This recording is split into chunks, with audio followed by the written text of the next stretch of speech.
2, 1. We are live for a new episode of the Electrek Podcast. I'm Fred Lambert, your host, and I'm joined by Seth Wincham. How are you doing today, Seth? I'm good. All right, let's jump in. We have a bunch of news this week. A little bit slower week we had, but still some interesting news. We're going to start with the self-driving value, self-driving package value. Elon has an interesting comment on that this week. He confirmed that something that he already hinted at a few times over the last few months, that Tesla is going to increase the price of the package again. So over the last year, kudos for Tesla and Musk for being more consistent with the pricing of the package. Now it's clearer that it's not going up and down all the time. They stopped like shuffling around the features between that. There was like a very weird part with the transition from enhanced autopilot to the new 2 packages model that we have now. That was a little bit more complicated, but now it's much more simple, and the all new features on the full self-driving package, and the price of that full self-driving package is going to increase gradually as Tesla release more feature in it and brings more value, really. So right now it's at $7,000.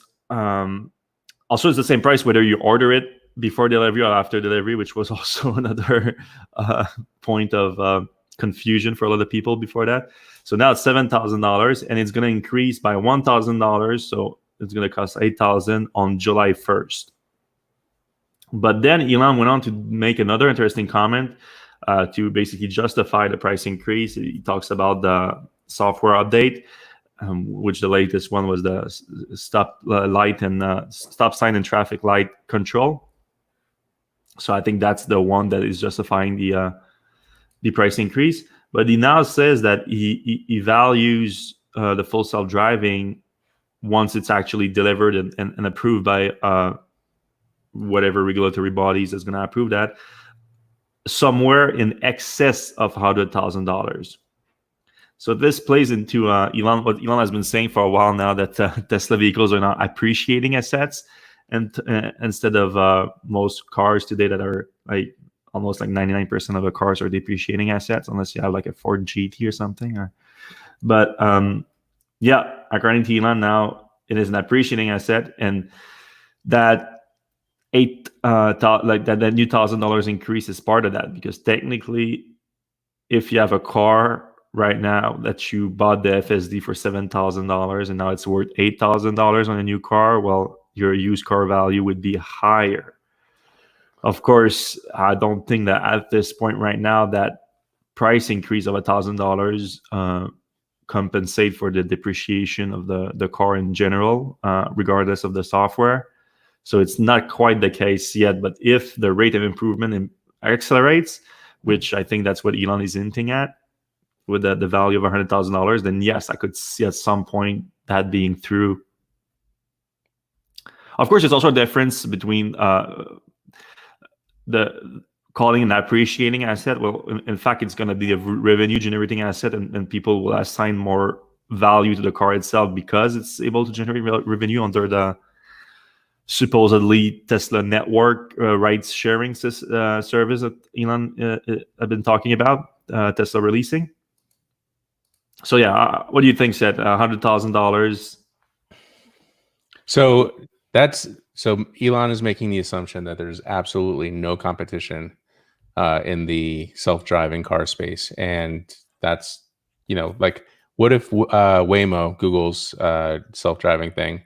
What if Google does the same thing they did with Android, and they just give it to GM and Ford and everybody else for free? And theoretically, like, when you want to drive, when you're hungry, you drive to sponsored restaurants or some weird model like that. Or more likely, maybe Waymo charges $5,000, and their service is pretty similar to Tesla's. And they're also working on car sharing and ride sharing.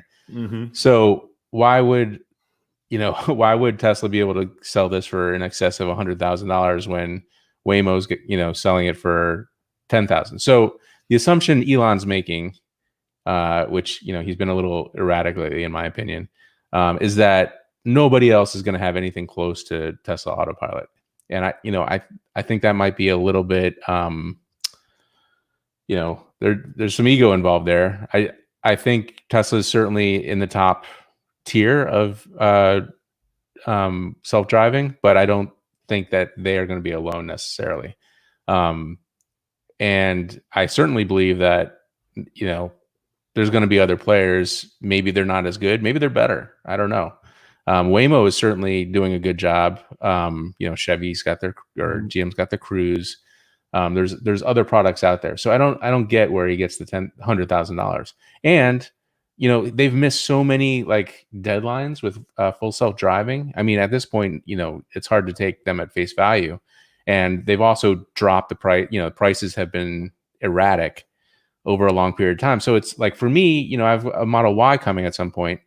I'm not going to get the full self-driving until there is full self-driving. And, if I have to pay a ton more, then I will. But, more likely, I don't think it's going to cost that much more, or I'll just, deal without having self-driving. Like, it just, I don't think Tesla has a reputation that Elon's tweets can kind of uphold. Obviously he's been tweeting crazy stuff about COVID and coronavirus and everything. Even before that, I don't know if I would believe any of his timetables on full self-driving. And I don't know that they're going to sell that many vehicles at $100,000 upsell for software only. And as I said, especially if there's other options out there. So yeah, I think one of the biggest difference with Waymo is like geofencing. They need to map their local area of operation in order to deliver their ride sharing service, which they already do to a degree in Arizona. So I think where Tesla has an advantage is that even if Waymo delivers on similar capabilities, the capabilities will be limited to certain regions. But at the same time, while Tesla's approach is more of a general one, like once it works, but it also will only work where it's regulatory approved. And I'm sure that Waymo's going to target those areas to be for the system to work too. So like where they see the regulators being more friendly to self-driving, they're going to try to enter those markets first. So do their mapping, do their system, and everything. So yeah, I think it's a weird, like Tesla has a very unique approach to their self-driving system, not just on the technology level, but also like selling the FSD package for and everything. I think there's another motive behind the announcement this week of the price increase, and that's of course a financial incentive that Tesla is putting out there to improve second quarter results. I think because obviously we all know that the second quarter is going to be kind of a bloodbath with the Fremont factory bleeding money for better part of the quarter, like a month and a half, almost 2 months. And it's a lot of stores also not being able to operate and just having to furlough all the employees and everything. So it's going to be a difficult quarter.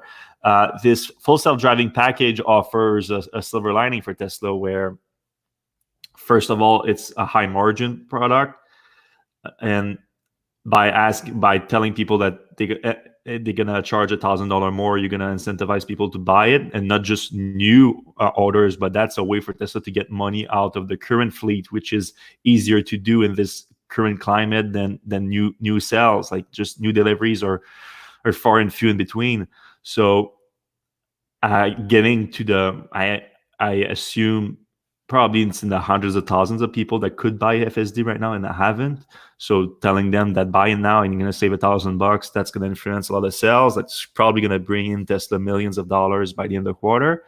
Of course, they're not recognizing all the revenue for that because they haven't delivered all the features promised behind that. But what we earned during the last quarter, the last earning call from Zach Kirkhorn, Tesla CFO, he said that half of it right now, roughly half of it is being recognized as revenue. So when Tesla sells one package, they get $3,500 right now, which is a lot of money. And the other thing too is that they have a lot of unrecognized revenue that they could recognize as they deliver more features. And with Tesla releasing more broadly the traffic light and stop sign control feature this quarter, I think that might enable them to unlock a little bit more of that revenue, which was standing at just over $600 million last quarter. So if they can get like just $100 million more out of that, that'd be a big deal for Tesla this quarter, which is going to see like their revenue down by billions. So yeah, and to add something I forgot to say is it sounds like Tesla's thinking about a subscription price. I kind of feel like that is going to be what most people choose, because $100,000, like it doesn't seem like upfront. It's like those tax medallions being, $1 million.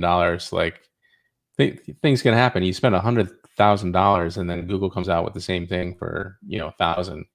It would just be kind of insane. So the idea is that Google might never actually sell their self-driving system too. That's the problem though. Like Waymo seems to be targeting more like just integrating their system into fleet vehicles and then operating those fleet for ride-sharing services.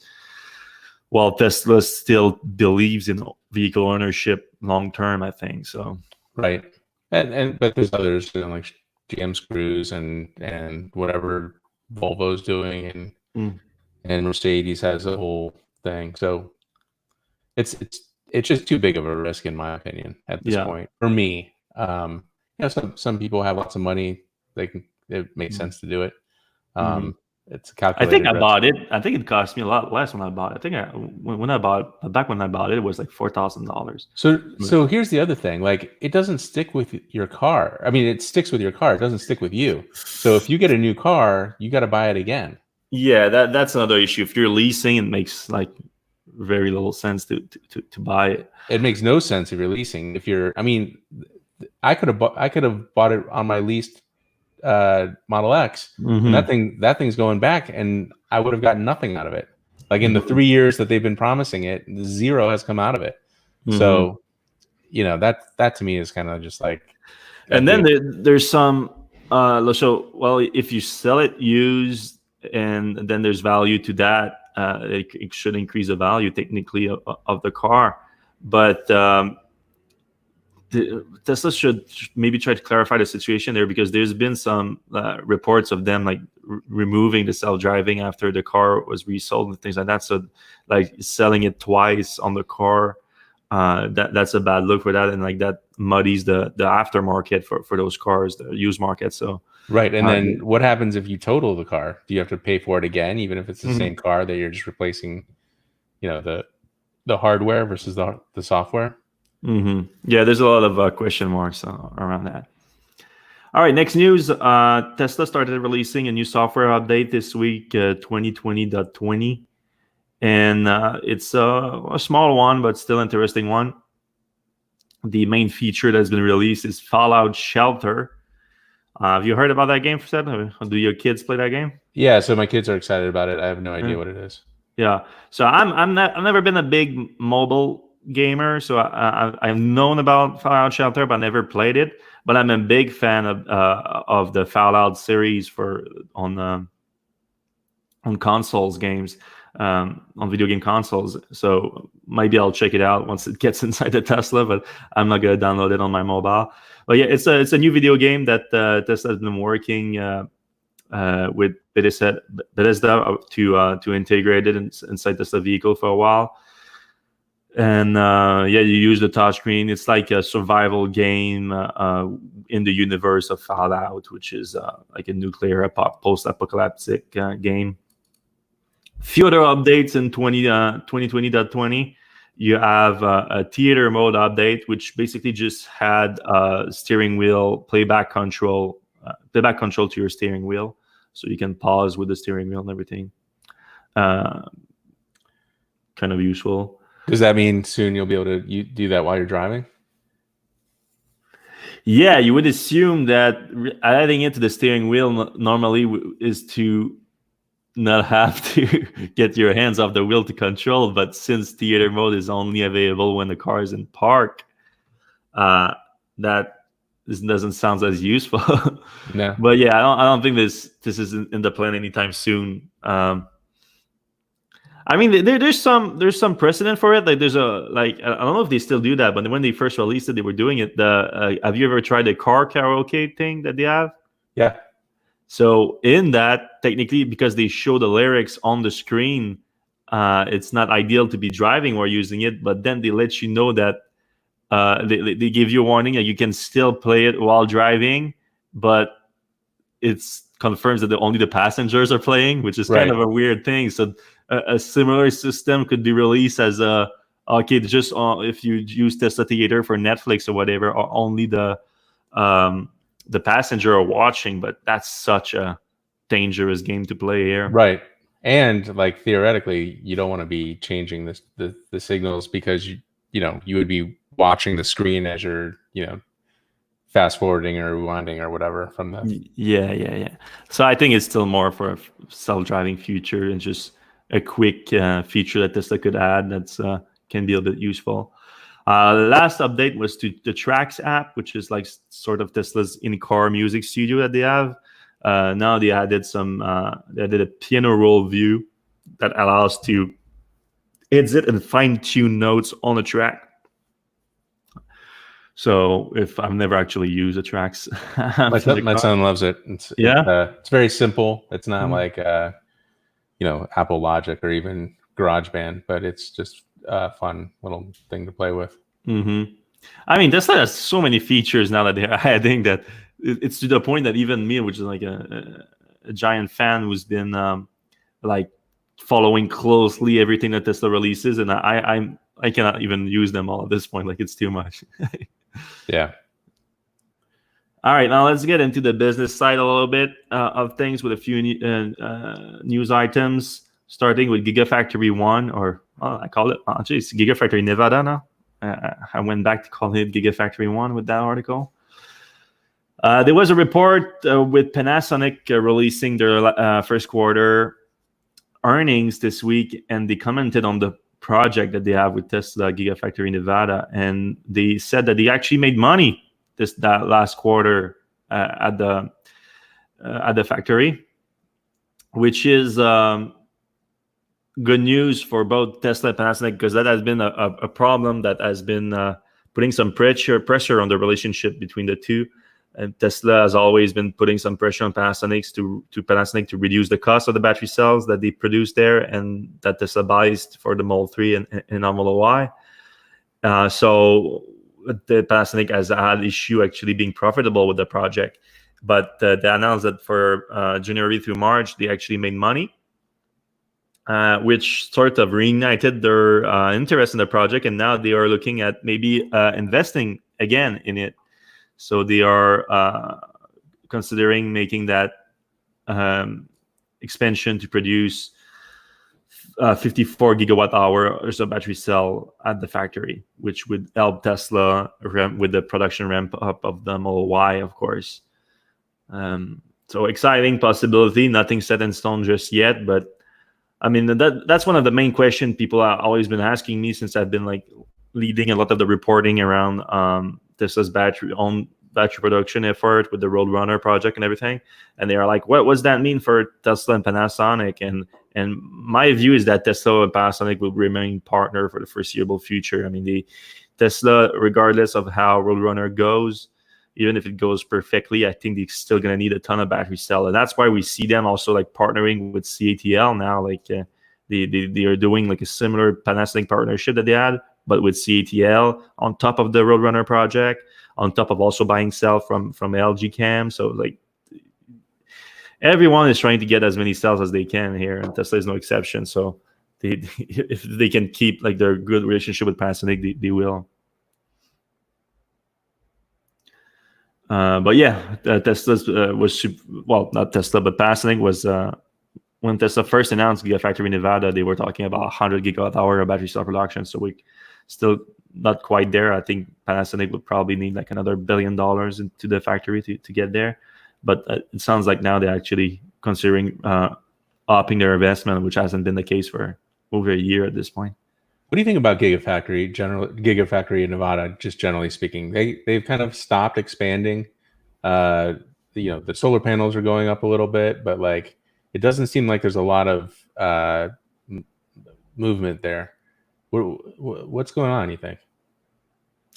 That's a good question. I mean, my view and my understanding from talking to a few people that work there is that they focused mainly in the last 2 years on optimization. They were like, all right, we got this giant capacity here, but they felt like it wasn't optimized. So they did that. On top of it, I think Tesla ran into some hiring issues. Not just Tesla, but Panasonic too ran into some hiring issues just because it's a factory in the middle of the desert, with Reno being the biggest town closest to the factory, and it's not that big of a town. What's their motto? Like the biggest big town, the biggest little town, and whatever. Yeah. Although they are growing like crazy, but yeah, I agree. Like they're probably running out of like skilled workforce there. Yeah, and like a lot of people were happy about like just moving out of California and going to work there and everything. Like I think like GB Strobel now lives there like most of the time too. Even if he's not a Tesla, I think he's moving his redwood materials there. So it's like it's a good place to do business for a lot of people. They like it, and it's cheaper to live there. But yeah, I think it stalled the expansion. But we've still been hearing that at least some part of the Tesla Semi construction manufacturing is going to happen there. So that could reignite some of the expansion at Gigafactory Nevada, which I mean, Tesla Semi is going to be a big product for Tesla. Like it is right now. I don't see anything on the market like it, or not just on the market, because Tesla Semi is not on the market either at this point. But with even like, it's disappointing that it's been delayed for 2 years at this point. But I think it's been delayed because Tesla has made some crazy improvement with the Roadrunner project, and they think like, we can make the Tesla Semi like leaps and bounds better than anything on the market if we wait for the Roadrunner cells, and that's part of the delay. That, and of course, like Tesla has limited bandwidth, and it's a big deal to launch a production of a brand new product line like a semi truck is. But like I've been following the Tesla Semi team like relatively closely, and who's working on it and everything. And Tesla still has a big team working on that of engineers that have experience building semi trucks, not electric ones, of course, but now they are focused on that. So I think it's like people think that because of the delays, Tesla is not really focused on that, which to a degree is true, but I think they still have big plans for it. So if it does happen and Tesla like start producing like, let's say 50,000 semi trucks a year there, we're talking about giant production capacity, giant needed expansion at the factory and everything. So there's still a lot of hopes for the region in regards to Tesla. All right, moving to China. Tesla started deliveries for the Model 3 Long Range rear-wheel drive, which was the first Model 3 available for people that remember. First one that went in production in Fremont, and then was discontinued as Tesla preferred to keep the long-range battery pack just for the dual-motor powertrain. But for the Chinese market, they thought it was a good opportunity to bring back the configuration, and now it's in production and it's being delivered.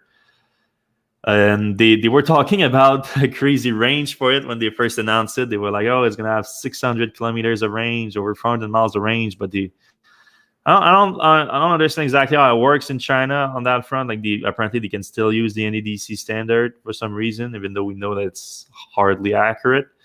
But the actual EPA range when Tesla was selling the long range rear-wheel drive was 325 miles or 523 kilometers.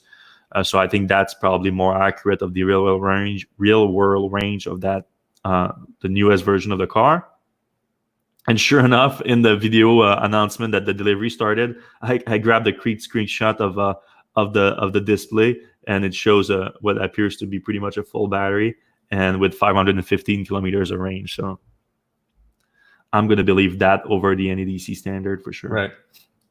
But and that's good range. I mean, cannot complain with 500 kilometers of range. That's 500 kilometer in a day of travel, like once nonstop. It's a long time to be on your butt. Gigafactory Shanghai too. We also heard some words from Tesla's vice president of China, Tao Lin, and we already learned that Tesla was aiming for like mid 2020 to reach 4,000 Model 3s per week at the factory.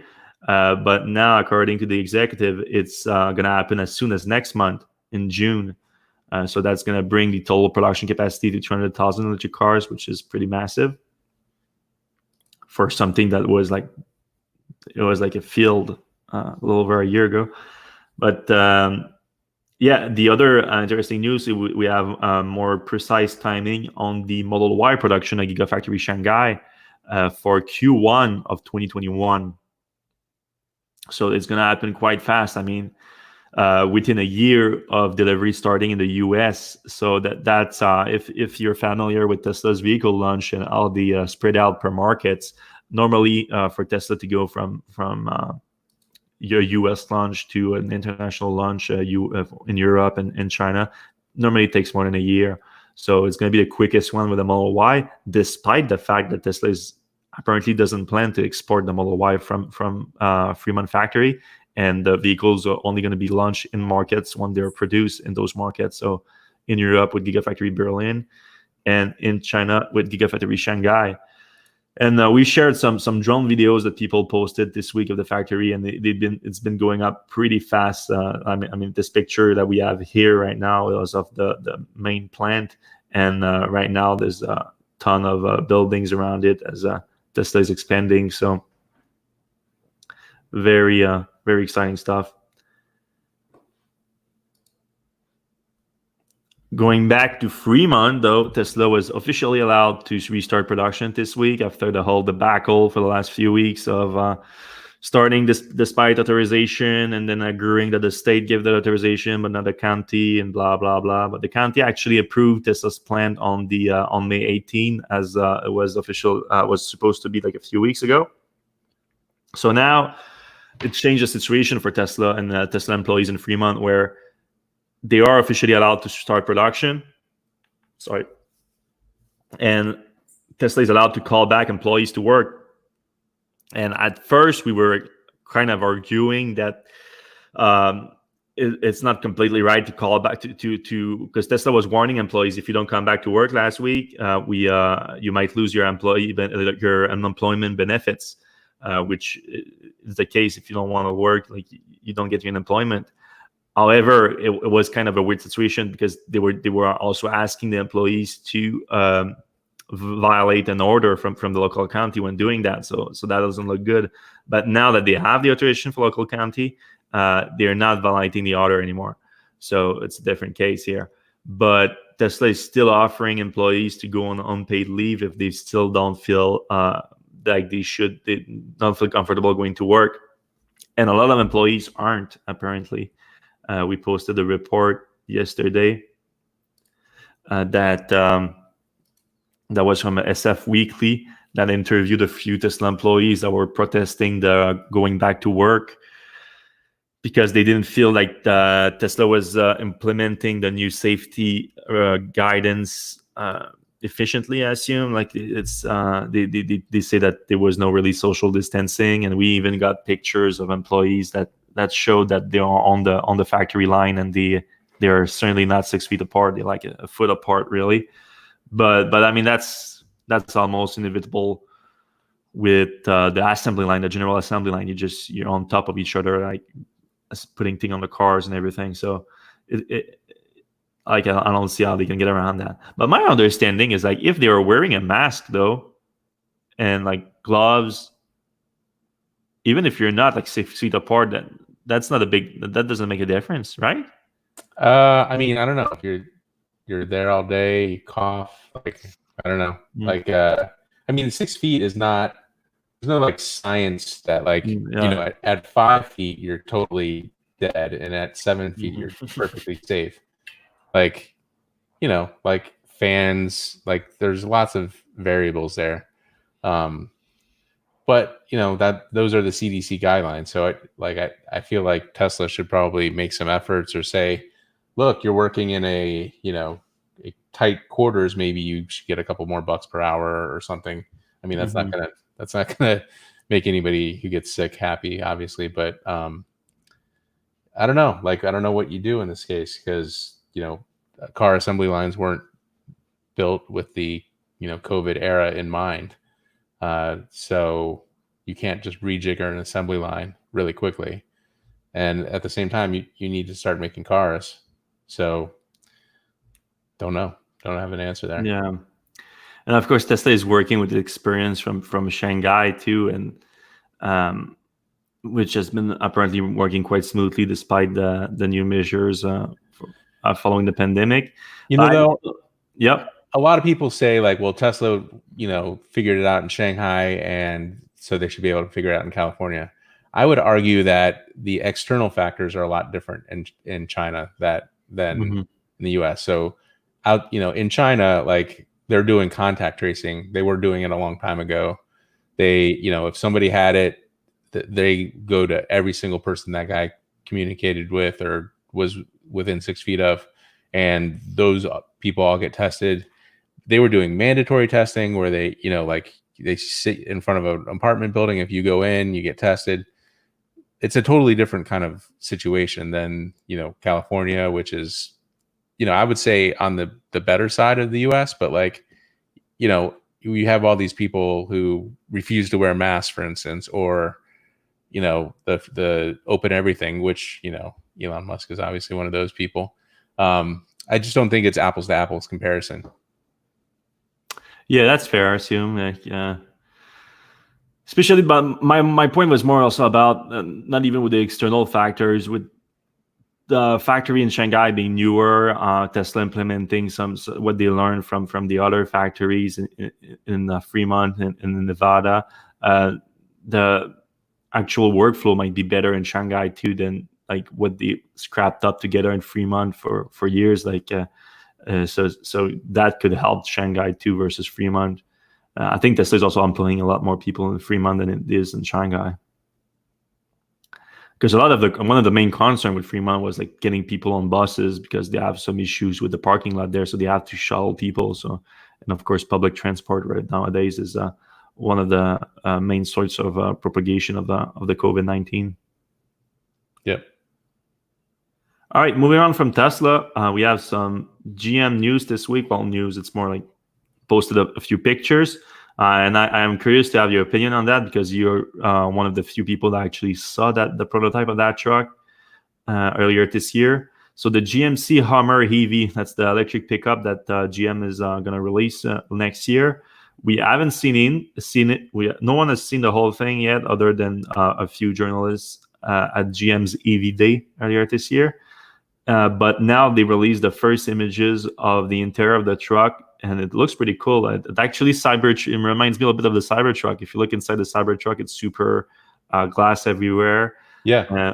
And we see that it has a glass top, and the GM says that it's an open top, so you can remove the glass panels to get an open top feel for the GMC Hummer EV. And they also shared this quick video here where you get a bird's eye view of the vehicle. You can really barely see it. Really, it's just from really afar, so it doesn't tell us much. It's really a teaser from GM here. So can you add anything on that since you've seen the vehicle? Yeah, so that's accurate. When we did report on the EV Day, which man, it would have been nice if we could just have snuck in a camera. Because it's really hard to put into words, and maybe I should have snuck a couple photos and then gone to our arts department and had them build a mock-up from that. But obviously that's accurate. We described it at the time as if you took the original Hummer, not the Hummer 2 or the 3 or anything like that, which Hummers have a soft top or a hard top. They're used kind of like Jeeps were used. So if you took that original Hummer and you kind of updated it for the EV era, that's kind of what you're getting. The interior reminded me a lot of the Bollinger. So it was it's this like squared away stuff. Yeah, it's like just go look at the Bollinger inside. So I think it's going to be incredibly popular, especially with people who have quite a bit of money to spend on a flashy vehicle. Yeah, I mean the Hummer wasn't cheap. The gasoline one. Nope. I guess the gasoline was it a diesel? It was probably a diesel truck, right? I think it was actually gas. At least the H2 Really? was. I don't know about the one. Yeah. So yeah, it was already an expensive truck to start with. So I wouldn't be surprised if GM is going with the higher end of the market here with this one. Yeah, especially with the numbers we've been hearing for GM. I mean, volume numbers, not pricing numbers. We haven't heard anything about the pricing, but GM is not aiming for a high volume EV production anytime soon. So that car is coming out late next year. Well, we'll see, but yeah, that's when it's supposed to come out. Yeah, so and it's going to be one of the first with GM's new battery system, and it's gonna. I think it's around 200 kilowatt hours of battery. Yeah. Okay. So, yeah, it's gonna be expensive. Yeah, it's not gonna be cheap. I mean, it's basically going to try to defend against the Cybertruck at that point. Yeah, but I mean, the Cybertruck would supposedly start at $40,000. If that things start at less than $80,000, I'd be pleasantly surprised. Right. All right, Mazda. They started production of the MX-30, their first all-electric vehicle, and I couldn't be less excited about it. I like the truck. The car's design is cool. I think I always like Mazda's design, so and this one is no exception. I'm actually I don't mind the suicide doors too. Like I know a lot of people hate them. Like I'm okay with suicide doors for like, smaller vehicles. This is a small SUV. But why I'm not excited about this is that it's obviously a compliance car from Mazda. Like it's not a real vehicle program for them. They don't care if it makes money or not. It's there to avoid them large fines in Europe, and that's why it's only available in Europe. Right. And I mean the specs are like it's gonna be super hard to come in, like 200 kilometers, 124 miles of range on the WLTP standard. So that thing's gonna barely get 100 miles of range. Right. Yeah, I mean, so suicide doors basically means you can never drop off your kids at school because when they get out, they have to open the front door and the back door. Mm-hmm. So like that means it's not really for families with kids. So that eliminates a huge chunk of the population. Mm-hmm. It like if you look at it, it looks pretty cool. Like yeah, it does. Kind of high off the ground. But like that kind of car, that kind of looks like a road trip car, and you can only go 100 miles in it, and so that's not a road trip car. Yeah. So who is this aimed towards? Like I don't know. Like it has to be super cheap. We don't know the price yet, but I think because when it starts selling like later this year, like they're gonna have to get people to buy that over over the Model 3, over the Chevy Bolt, over the Model Y, over the Kona, over the like so many options that seems better spec wise. Way better and have been out for years. Yeah, so I feel like unless they sell that thing for like $30,000 before incentive, and even then I'm telling you, like unless like this fits your needs like perfectly, then sure, like it's an EV, you're gonna convert some gas mileage to electric mileage, and that's what we're all about. But other than that, like I would suggest you have better options out there because first of all, you're encouraging the compliance sales from Mazda, which I'm not a big fan of. And I think there's just going to be, unless they really surprise us with the price, there's going to be better option out there. But yeah, if it's like you get it for, I mean, it's not even going to be launched in the US, but let's say it was launching on the US at $30,000 and you can get it for like less than $25,000 after incentive. Then yeah, it might make sense for as a city car. It's not too big. It still has some SUV features to it, and with incentive, like it adds up. But it's a hard sell for me. Yeah. So, we've talked about this before, like Mazda, like the car that they should convert to EV is the Miata, right? Like everybody kind of agrees with that. Or the MX-30 is what they call it in Europe. Yeah. So no, this is the MX-30. or sorry, yeah, what is the European name for the Miata? I have no clue. Anyway, yeah. So like, why not take that same size battery, put it in a Miata? It's half the weight, half the size. You get double the range or so, like close to 200 miles, and you got a car that actually, like, kids can't get in the back of this car without, or get out of the back of this car without, somebody else opening the front door. Nobody with kids is going to want this. If you're going to do that kind of car, why not do a Miata 2-seater? Yeah, which is already a weekend car for a lot of people. So yeah, and you get a MX-5. Nobody, thank you on on YouTube. It's the MX-5 in Europe. It's just man, just so frustrating. Like, who's running the show here? Well, I mean, not to make it like a racial thing, but it's definitely a cultural thing to a degree. Like in Japan, all the Japanese automakers are just not sold on EV at all for some reason. Right, and half of them are still trying to do hydrogen. Yeah, and I mean, Nissan was an early player, but then something happened where they slowed down the transition like nothing before. I mean, the Nissan Leaf, like the Nissan, it blows my mind. I want to sit down with Carlos Ghosn and ask him like what happened there, because that would be a fun interview. Yeah, because they had the Nissan Leaf on the market. You could buy one back in 2011. You could buy one. Right, that 10 years yeah, almost a decade ago. And to this day, Nissan doesn't have another EV on its lineup. It has a dozen other cars, no other all-electric one. I mean, they do the NV200 in Europe, but yeah. I mean, that's a commercial van. Like, it's not. So it's, and also that was also released like years ago. So it's strange. And then you have Toyota that also doesn't have any all-electric car except for one in China for purely compliance reasons too. What are the one? You have Mitsubishi doesn't have an all-electric car, though they do have the Outlander. Subaru doesn't have an all-electric car. So weird. Strange. All right. Quick news on the Ford Mustang Mach-E. For a while now, we kept pestering Ford about give us an update on the Mach-E. Is it delayed or not with the COVID-19 pandemic? And they were always, let's wait until we restart production, and then we're going to tell you what's going to happen. And they restarted production this week. No, not of the Mach-E, of course, but like all their manufacturing facilities, which of course is going to contribute to making the Mach-E later this year. And they said that they're still aiming for late 2020 in the US. I think originally it was October. They wanted to have cars in dealership in October in the US. But they confirmed that it's going to be delayed in Europe, which is surprising to me, because there was rumors actually like Ford is going to concentrate orders in Europe in 2020 to comply with the latest emission standards.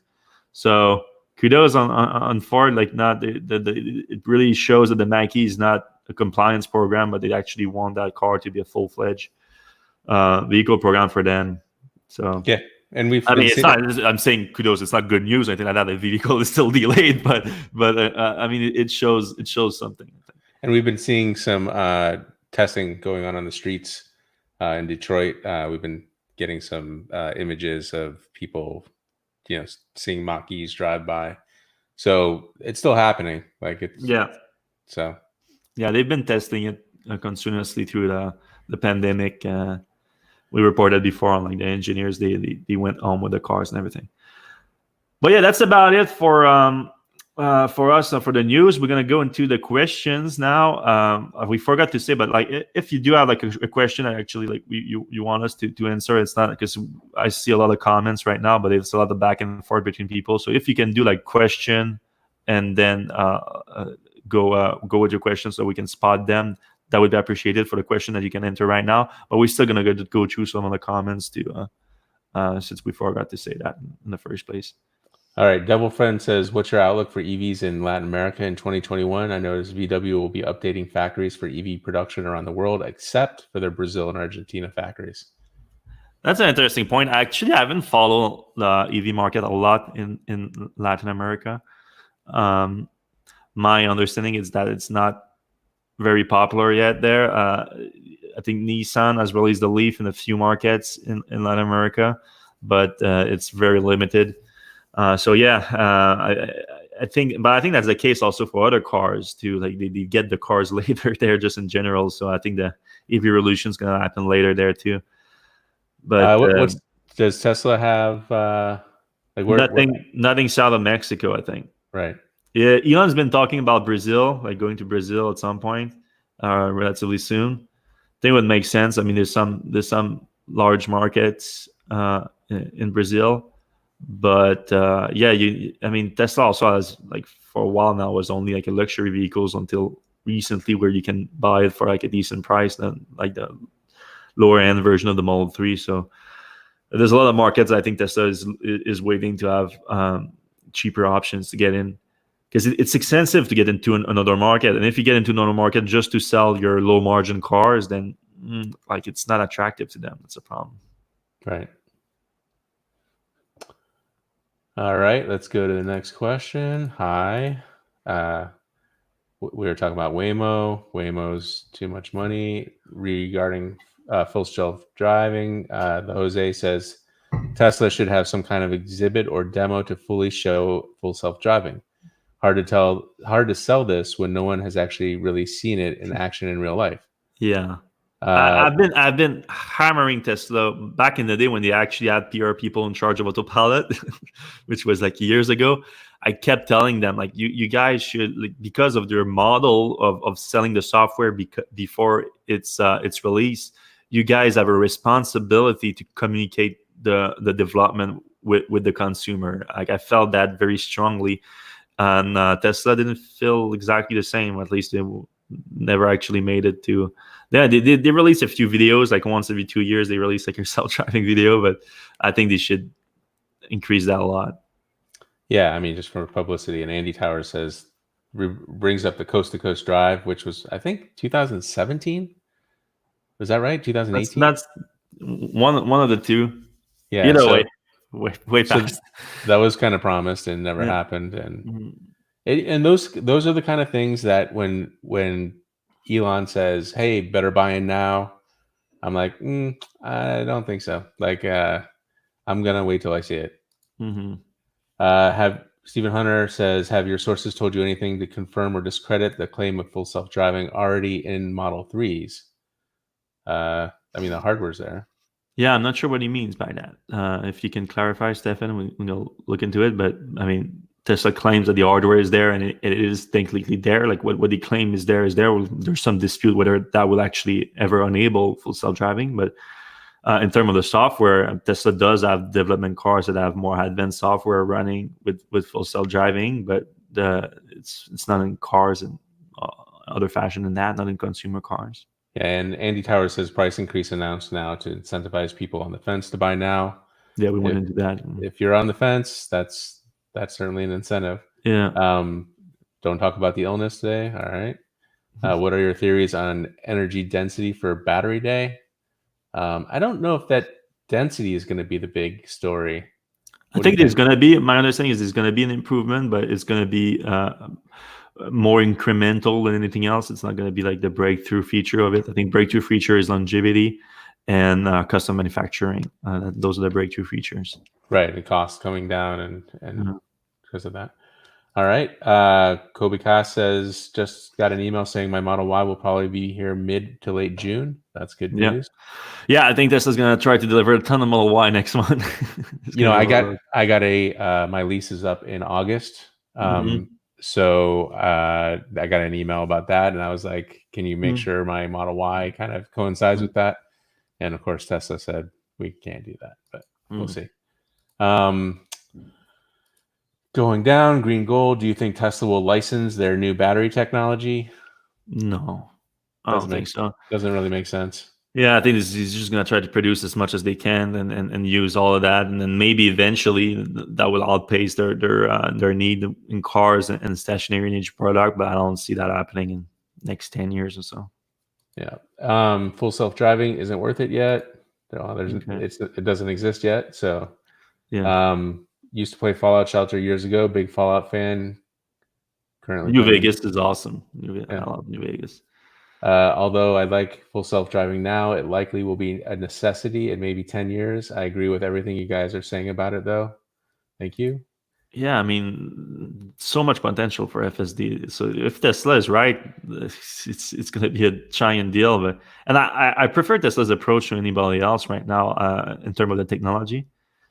Say, and you cannot like with their use of machine learning, the exponential improvement could surprise a lot of people. I think. Yeah. So Zach said a super sticker. Thank you, Zach. I'm not sure what that is. But Yeah. thank you anyway. Yeah. Team Hummer. So John Palumo is definitely on the Hummer bandwagon. Which, I mean, looking at the car, it's going to be pretty tempting. Like it's a pretty cool car. How do you park that thing though? Well, I mean, how do you park anything really like that big? Andrew Cool says Tesla owns you. Okay. All right. I'll argue otherwise, but okay. Good to know. John Palumo, thank God for the Cybertruck. It'll make the Hummer look mainstream and is now the new compensating vehicle. LOL. So compensating, I believe, is that there's a general feeling that if you have a huge truck, it's compensating for some other lacking that you have. But you think that the Cybertruck will become that, or the Hummer? Because the Hummer was that for sure. Yeah, I don't know. Yeah, I guess they're probably both in that area. Yeah. It's about the batteries. Let's see. Will the battery developments change Powerwall? I mean, yeah, I did report a few weeks ago on the new battery that Tesla was filing a patent on, and it was a new version of the million-mile cells, but more specifically for energy storage. So yeah, Tesla is still thinking about that too, for sure. Yeah, I mean, so what does that million miles mean? It means that instead of a 10-year warranty on a Powerwall, maybe you get a 20-year warranty, or exactly, yeah, or unlimited. Because we talk about miles, but really it's cycles for either ones of them. So right, yeah. Gigafactory Nevada, not enough people to hire. That's kind of what our consensus there. Yeah. Reno is a pretty big city, but 250K is not. I mean, I guess it depends where you live, but you know, I grew up in a 250K city, and that was kind of podunk. Yeah. I think Sparks is constrained by workforce. Yep. Wondering if you read Omar's. Oh, hey, this is the fun stuff. We're not gonna get into that again. I posted on. Go to my Twitter if you want my response to it. I posted a PDF where I notated his article, which was just full of lies and misrepresentation. I had to stop halfway through because he was just lying too much, and I couldn't take it anymore. All right, moving on. Let's see. Let's get beyond it this. It doesn't put any needed context. All right. Seth seems confused, stating that the value of FSD is 100,000. Doesn't mean that they will raise. Oh, yeah. That's fair. I wanted to bring that up. I remember. See, he said the value of it is going to be 100,000, but I don't think he's saying that the price is ever going to be $100,000. So like they want people to have like higher value in it. Like maybe it's going to be like $30,000. On top of the price of the car, and then the people will have to put their car to work on the Tesla network in order for them to gain the value of it, to reap that $100,000. Yeah. So I think that's a fair point. So like the vehicle will still be somewhat accessible to buy. Like you can buy like a $40,000 Model 3 with the option of full self-driving. It's become a $70,000 car, which is expensive, but it's not like if it's full self-driving, it's actually not that expensive. All right. Da Vinci says, I, for one, wish Elon would stop making full self-driving promises. Yeah, show progress. Stop talking about timeline. Just show the progress. Good idea. And then I think that's the thing that we've been talking about. Like Tesla's been liking showing the progress, even though there is. And when they release a new feature, we see the progress. But I'm talking about like release, like commit to like every month release a new like video from one of the development car that runs the latest software. Something like that. That would be exciting for people, I think. Yeah, so Johnny B's asking about the vehicle to grid capability. There was like contradictory, like the one engineer thought that the diodes were actually transistors and that they were reverse engineerable, power could go both ways.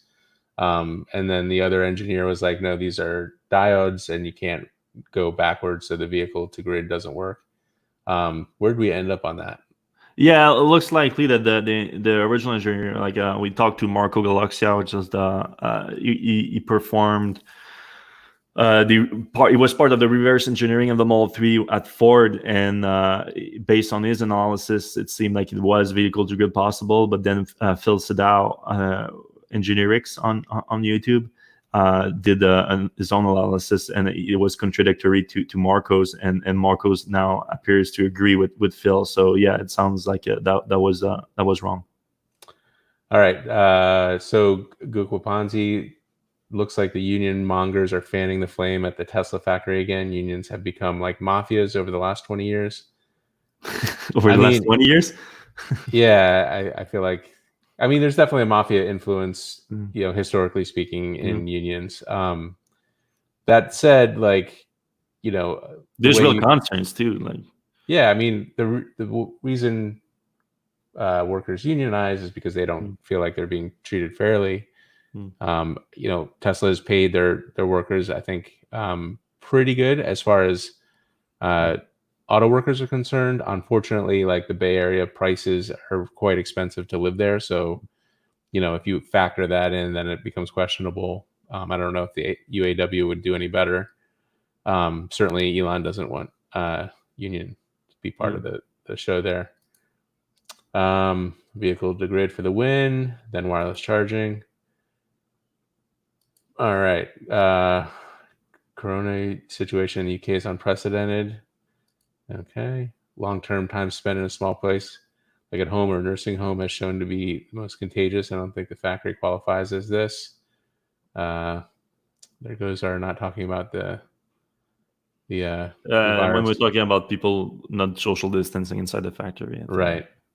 All right. We're getting kind of conversational here. The Hummer was diesel. H2 was gas and diesel, I believe. Okay.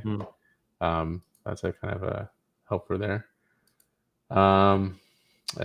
Green Gold says everyone's EVs are jokes besides Tesla. Okay. Disagree. Yeah. I mean, the Taycan, for instance, as Andy says, is hard it's to not argue. A joke. Certainly not a joke. Right. And I've been talking to a few owners this week, and people are very happy with it. It's a great car.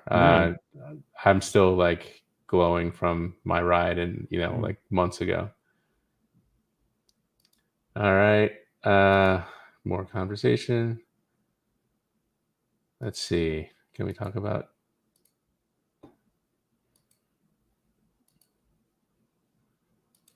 Okay, Johnny B, maybe that disturbing prototype automatic snake-like charging thing that Tesla showed a few years ago will actually become a thing with the virus. That's true. It would be nice to not have to touch the supercharger cables, although the latest CDC guidelines seem to indicate that surface touching isn't a big vector. It's mostly air.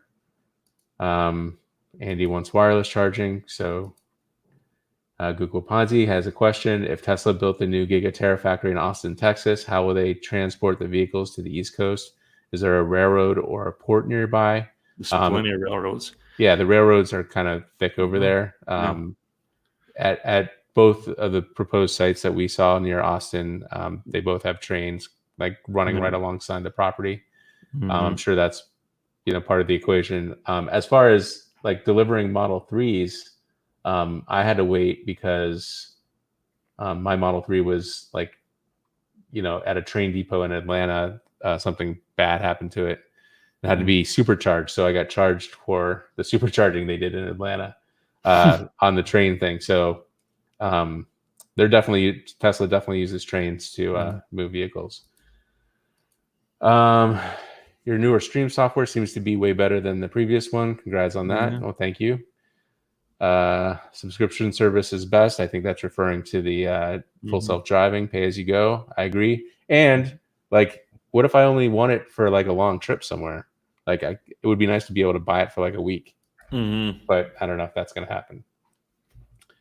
Fashionably late on Coast to Coast. Okay, that's an example of Elon time, maybe. Let's see. All right, we're getting toward the end. A perfect demo of Auto Park Summon would be if employee cars could automatically park themselves at Fremont Factory. Unfortunately, most Fremont factory workers do not have Teslas themselves. There's a lot of them though. Like you see it on picture of the parking lots. There's definitely hundreds, but there's thousands of people there, so it's not. Yeah, I mean that's not the problem. It's still a high value car even. So. So with the Cybertruck full self-driving deposit and the 1,000 increase, will deposit holders be affected? I believe so. Those are just reservation. They're not orders yet. So you don't lock in the price of the options. We don't even know the price of the options other than full self-driving. All right, New Vegas is fun when it doesn't crash the old Xbox. That's. Do you think the Model Y price drop once all the other automaker released SUV like the ID4? I mean, there's going to be a lot of competition in the small SUV crossover segment with all electric vehicles. I mean, I think electric vehicles, first of all, will just take over that segment, and then there's going to be a lot of competition between those with the Audi e-tron Q4, Model Y, Mercedes as one. Then you have the Mack E from Ford, and I think it's going to go down market from there. So yeah, maybe Tesla's going to release a cheaper version at one point.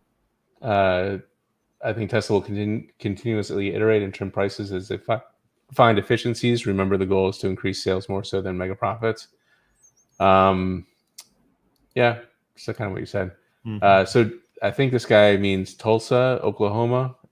So maybe we should talk a little bit about because it happened during the last show, so we didn't really discuss it, I think. Right. But what happened on the last show is that it's happening in Austin or around Austin, whatever you want to say. I thought the deal was pretty much went through, but apparently it's not completely done, though it's still happening there. It's just like it's not finalized, if you will, and Tesla still wants some leverage for finalizing the deal. So they leaked out this. We're still looking at Tulsa, which is not a complete lie because they went in Tulsa just a week or two ago. But now the problem is that just then people in Tulsa went crazy, and now they are all like trying to get Tesla to come with like paintings, their monuments, and having those drives and everything. But I think unfortunately they're getting played right now, I think. Yeah, it sounds like it. I mean, I don't want to divulge too much about your source because I don't know much about your source, but it sounded like they were already making plans. Tesla was. Yeah, they told the procurement teams that are going to do the engineering there and everything to start looking at contractors for Austin and everything. So it sounds like a done deal to me. I mean, it seems like it's a done deal, but they want to have an out, I guess, or something happens. My suspicion is they might already have the deal with Austin itself or the greater Austin area. The county, whoever is going to make the deal with them to make the factory happen, but they might not have a deal with Texas itself, and Tesla might be trying to leverage going to Texas to have direct sell legislation change so that they can more easily sell their cars in Texas. So that might be it. I don't know. Will Tesla make battery cells and pack at the Tesla factory? All we have right now was the Model Y by the end of the year that it was aiming for general assembly. There's nothing right now about batteries and pack, but I would assume that it's likely in the future, but further down the road. All right, Zach says, if Cybertruck was ready, Model X or Cybertruck for SpaceX NASA astronaut vehicle, I think you got to go with the Cybertruck, right? I don't know. The Falcon Wings doors, I think for the mission later this month, they only have 2 astronauts there. So one on each side of the Falcon Wing doors. The Falcon Wing doors open. You see the astronaut come out. It's pretty cool looking. Yeah. I like the visual of it. Yeah, maybe they'll have some smoke coming out of the back or something. All right, I think we're almost done. Nanda Hull says, saw and heard my first Taycan today. It has a subtle presence, a whiny pull away. It was a thrill. Still can't justify even putting one on a short list, but would be fun to Turo. Mm-hmm. Yeah, I mean, it is expensive. Porsche is definitely coming down market though. So, and I think a rear wheel drive version is on the way. And we know a 4-wheel drive Macan is also coming soon. So exciting stuff from Porsche. But that's it for us today. Thanks a lot for listening, everyone, and watching on YouTube. And apparently we're also live on LinkedIn today. So if you're watching to that, thanks for watching. I'm not sure. You can give us a thumbs up and a subscribe on YouTube. We have more videos coming soon. Also, you can give us, if you like the show, you can give us 5 stars on reviews on your podcast app. That's also super useful. And we're going to see you same place, same time next week. Have a good one, guys.